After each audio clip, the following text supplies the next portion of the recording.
দেখেন, হাদিস অনুযায়ী, শরীয়ত অনুযায়ী একটা ব্যক্তি আর একটা ব্যক্তিকে কাফের বলতে পারে না, বেঈমান বলতে পারে না।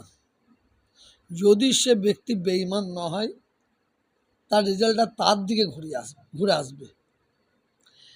আবার একটা ব্যক্তিকে বেঈমান বলা যাবে, কাফের বলা যাবে, মুশরিক বলা যাবে, যদি কেউ আমার সামনে এখনই বলে আমি আল্লাহকে অস্বীকার করি, মানি না, নবীকে অস্বীকার করি, মানি না, কোরআনকে অস্বীকার করি, মানি না, ফেরেশতাদের অস্বীকার করি, মানি না, তাকে কাফের বলতে কোনো অসুবিধা নেই, তাকে কাফের বলতে কোনো অসুবিধা নেই।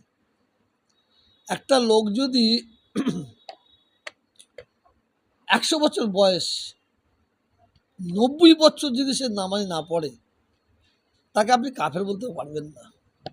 একটা ব্যক্তি 100 বছর বয়স, 90 বছর রোজা যদি না রাখে, তাকে আপনি কাফের বলতে পারবেন না।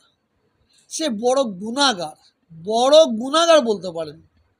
হাদিস শরীফে আছে, বুখারী শরীফ, মান তরাকা সলাত মুতাআম্মিদান ফাকাদ কাফারা।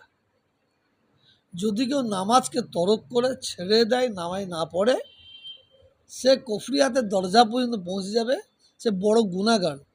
আর যদি কেউ নামাজকে অস্বীকার করে, তাকে আপনি কাফের বলতে পারেন। অতএব যে কোনো জিনিস ভেবে চিনতে বলা উচিত বলে আমি মনে করি।